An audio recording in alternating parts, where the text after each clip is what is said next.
Si certains et certaines aiment, adorent, adulent leur sport, d'autres ne peuvent plus s'en séparer. L'Institut national de la santé et de la recherche médicale estime qu'environ 4% des sportifs font face à la bigorexie. Qu'est-ce que ce mot ? Pour comprendre ce phénomène, je suis avec Mathias Watine, préparateur mental, psychologue du sport et surtout spécialiste en addiction.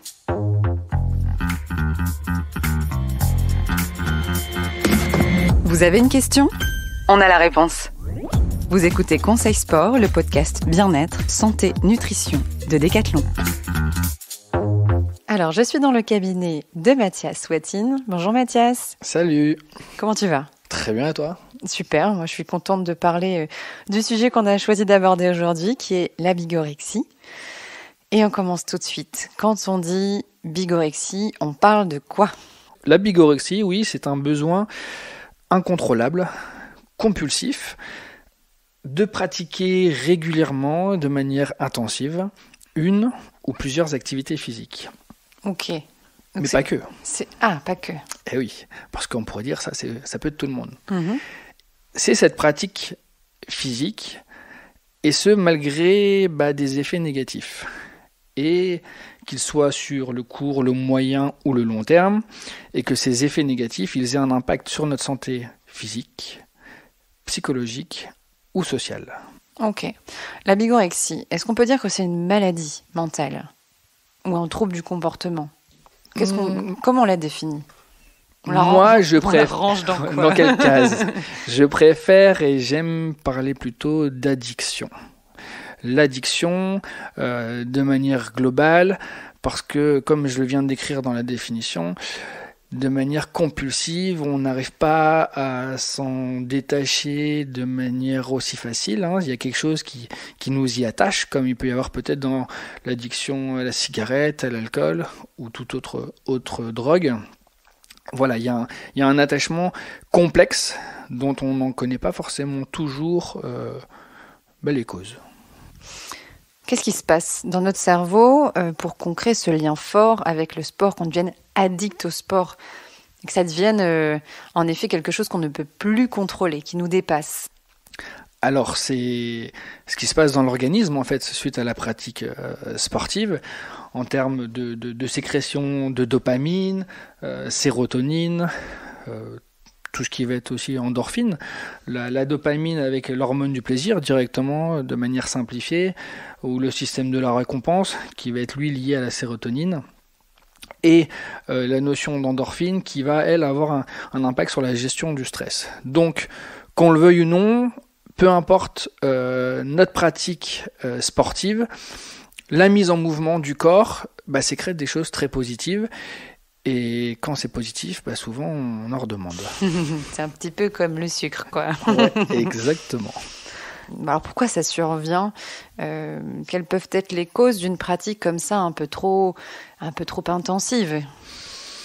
Ça peut être vraiment multifactoriel. Ça c'est très important. Ça serait génial, très simple, trop simple, qu'on puisse dire voilà, c'est ça qui va pas et c'est toujours la même chose. Non, ça peut être lié à notre histoire de vie, à la façon dont on vit aussi les choses au quotidien. C'est vrai que par rapport à la bigorexie, mais c'est aussi le cas pour les autres addictions, il y a souvent un transfert d'une autre addiction vers la bigorexie. C'est-à-dire, je fumais, j'ai décidé d'arrêter de fumer, c'est super, et je le compense d'une certaine manière par une pratique de sport intensive, quitte à ce qu'il y ait des effets négatifs. Voilà, ça peut être ça peut être aussi lié à des blessures psychiques, à des traumatismes, et une façon un peu soit d'oublier, de s'anesthésier, de fuir, peu importe. C'est quelle solution on trouve à un instant T pour essayer de s'apaiser. L'addiction, c'est mauvais pour la santé ? Ah. Est-ce que c'est néfaste ? J'ai envie de dire que oui, à partir du moment où on parle d'addiction, c'est qu'on prend en considération qu'il y a un côté néfaste. Donc oui. Après, c'est pas parce qu'on fait du sport qu'on est addict et que c'est néfaste. C'est plutôt une question de conséquences, de répercussions. Si il y a à un moment donné soit autant d'aspects négatifs que positif. Dans une pratique qui est de base, comme le sport, peut avoir essentiellement des aspects positifs. Là, oui. Là, il y a des questions à se poser. J'ai l'impression que la barrière entre un sportif ou une sportive qui s'entraîne tous les jours parce qu'elle a un objectif à atteindre et quelqu'un qu'on pourrait appeler bigorexique, cette barrière, elle est fine. À quel moment on sait que là, on a basculé, en fait ? Alors, c'est ce que j'appelle la fonction de la pratique sportive. C'est-à-dire quel sens ça a pour nous d'être dans cette pratique qui est souvent dans un extrême. Eh bien, tout simplement, un des moyens de savoir, c'est pas le seul, mais ce qui fait que est-ce qu'on a basculé dans de la bigorexie, c'est qu'est-ce qui se passe quand on arrête la pratique sportive. Et oui. Comme toute addiction, il y a un petit manque. Quand il y a le sevrage. Exactement. Comment on réagit psychologiquement, physiquement face à ce sevrage. Et c'est là qu'on voit. Parce que j'imagine telle ou telle personne qui se met à faire un sport. On fait le sport par envie, par plaisir, pour se dépenser. Oui. Mais si à un moment donné, on n'est pas que dans ça, et que l'absence de sport crée un manque, une souffrance, une difficulté, c'est autre chose. Est-ce que les sportifs et les sportives de haut niveau sont bigorexiques, qui s'entraînent quand même énormément, des fois ils n'ont peut-être même pas envie d'y aller, mais c'est nécessaire pour leur entraînement. Et comment on les défie ? Enfin, voilà. T'en penses quoi de ce genre de profil ? C'est justement une frontière très fine, en fait, avec la spécificité des sportifs de haut niveau, parce que eux, ils sont très souvent dans l'obligation d'être dans ce schéma où la pratique sportive, elle est intensive, elle est régulière, etc. Et on pourrait dire, c'est les mêmes caractéristiques d'une personne qui peut être bigorexique, justement. Donc, c'est plus complexe chez les sportifs de haut niveau, mais de manière globale, si on devait identifier, c'est que une personne bigorexique, elle va organiser tout son quotidien par rapport à cette pratique sportive. À la différence d'un sportif de haut niveau, c'est que c'est déjà le cas dès le début. Donc voilà pourquoi on peut pas trop. C'est plus compliqué. On peut, mais on va dire que c'est plus compliqué. C'est tout ce qui se joue à ce moment-là, comment on organise notre quotidien et à quel point on est capable de tout mettre de côté en termes soit professionnels, soit social, pour arriver à trouver cette satisfaction d'être dans la pratique sportive. Donc peut-être qu'il y a des auditeurs ou des auditrices qui se reconnaissent dans cette façon de vivre leur sport, qui pour rien au monde ils enlèveraient leur entraînement, même si, ou en tout cas c'est quelque chose d'extrêmement difficile qu'ils vont devoir rattraper, où ils vont faire leur pratique finalement le matin. En tout cas, pour toutes ces personnes, est-ce qu'il existe je vais dire un traitement, mais est-ce que c'est vraiment un traitement ? Non. Il n'y a pas vraiment de traitement. Est-ce que tu peux recréer, toi, en tant que psychologue du sport, un lien davantage sain, si je puis dire, entre la personne et sa pratique du sport ?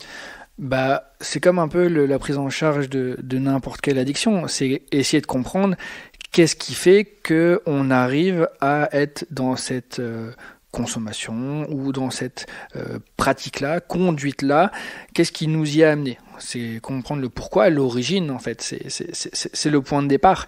Je rebondis là sur ce que tu viens de dire. En fin de compte, dans la bigorexie, c'est une pratique sportive qui est non plus sur le plaisir, mais qui est sur le besoin. J'ai besoin d'eux. J'ai besoin d'eux parce que sinon, justement, je vais pouvoir être anxieux, avoir un comportement ou un ressenti de culpabilité, on peut se sentir irritable, on peut se dévaloriser aussi. Et c'est là où aussi on voit ce qui se passe, peut-être contrairement, et là je fais le pont à ce qu'on disait avant sur les sportifs de haut niveau, où le fait de ne pas s'entraîner, c'est pas forcément ce qui se passe. Au contraire, c'est parfois un soulagement de dire « je vais pouvoir souffler ». Un peu de récup. Voilà, exactement. Est-ce qu'il y a des sports qui sont davantage addictifs que d'autres ? Je pense que tout ce qui va être lié à la gymnastique, où il y a un rapport au corps aussi très particulier, qui est aussi présent dans la bigorexie, l'image du corps, la façon dont le corps peut être perçu, la façon dont on va pouvoir répondre à des standards, parce que la gymnastique, il y a des standards aussi, de manière... Des injonctions inconscientes qui se baladent dans... Exactement. D'ailleurs, parfois, elles sont aussi conscientes parce qu'elles sont bien dites de manière très claire et ça peut aussi détruire pas mal de personnes, surtout chez les gymnastes qui sont souvent très très jeunes. Donc oui, la gymnastique ou des sports où la pratique, elle est beaucoup plus poussée, telle que le cross-training. Le fameux. Moi, autour de moi, j'ai plein de personnes qui ont commencé le cross-training, alors qu'ils commencent tout à fait débutants. Je connaissais pas la pratique, c'était cool, je me suis dépassée. J'y retourne la semaine prochaine 2 fois, puis je le revois une semaine après, j'y vais tous les jours. Et après, 2 semaines après, finalement, j'y vais 2 fois par jour parce que c'est trop cool, quoi. Et là, je me dis, mais c'est peut-être beaucoup. À quel moment on doit s'alerter, en fait, et se dire... déjà, pourquoi le cross-training, ça s'était fait là?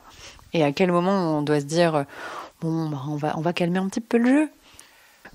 C'est sur la façon plutôt dont on va gérer, percevoir et se positionner sur tous les effets indésirables que peut procurer une pratique sportive intense, trop intense.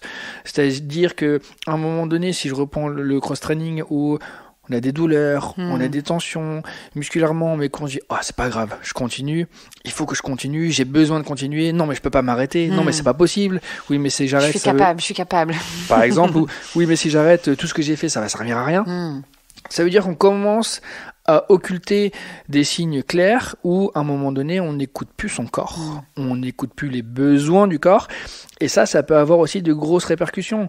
Si on va dans des extrêmes, certains sont dans la négligence de certains besoins vitaux. Par exemple, ils vont aller jusqu'à modifier leur rythme de sommeil, en dormant moins, par exemple, ou même leur alimentation, et ce qui peut avoir un impact sur les troubles des conduites alimentaires, par exemple. Oui, on perturbe complètement donc le rythme biologique, son rythme biologique, on oublie de s'oublier, alors que, en plus, dans ces pratiques-là de musculation ou de renforcement musculaire au poids de corps, etc., le corps a besoin de récupérer parce qu'il travaille. Il travaille pendant la récupération, le corps s'adapte. Alors, en tant que coach, moi, je mets une petite vigilance et je rappelle que la récupération fait partie de l'entraînement et que le corps a besoin de moments de repos, alors que ce soit changer d'activité ou alors tout simplement se poser une fois dans la semaine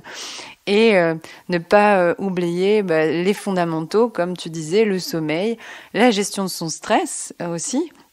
Que ce soit, donc on a l'impression parfois que le sport nous aide à la gestion du stress, mais peut-être qu'il y a une deuxième pratique qui peut aider sans abîmer ou en tout cas user le corps autant que le sport. Et l'hydratation, enfin tout ça, toute cette hygiène de vie va contribuer parce que si on va à l'entraînement là tous les jours et qu'on n'adapte pas finalement son alimentation à une pratique intensive, au bout d'un moment, le corps il va dire stop. Il dira toujours le stop. C'est toujours le corps sur le long terme qui va décider. La tête aura beau dire je continue. Si on se déchire sur plusieurs centimètres, ça va être compliqué d'aller faire les 15 bornes. Donc, c'est là comment éviter que ça engendre des conséquences beaucoup plus graves. J'en ai cité quelques-unes tout à l'heure, mais on pourrait aller beaucoup plus loin. Il peut y avoir des troubles hormonaux, des troubles cardiaques, des troubles digestifs. Et là, on bascule dans autre chose, parce que sur des aspects qu'on ne contrôle plus. Donc, quand la santé est en jeu, clairement, il faut aller consulter. C'est ce que tu conseillerais, toi ? Alors, d'aller voir, en effet, les professionnels qui peuvent commencer à mettre des points de vigilance. Déjà, le médecin traitant, si on se pose la question. Puis après, soit psychothérapeute, psychologue, médecin du sport, psychiatre s'il le faut, pour avoir cette vigilance et se dire à un moment donné on bascule peut-être dans quelque chose où C'est plus bon n'a pour plus nous. la sensation de contrôle. Je nomme cette sensation de contrôle parce que justement dans la bigorexie, elle est très présente. On maîtrise tout, on contrôle tout. C'est une sensation. C'est une sensation parce que très souvent, c'est ces actions, cette activité qui est mise en place pour se rassurer. C'est un peu une fuite en avant. Mais c'est qu'on a conscience, ou du moins c'est que inconsciemment, il y a un mal-être, une souffrance.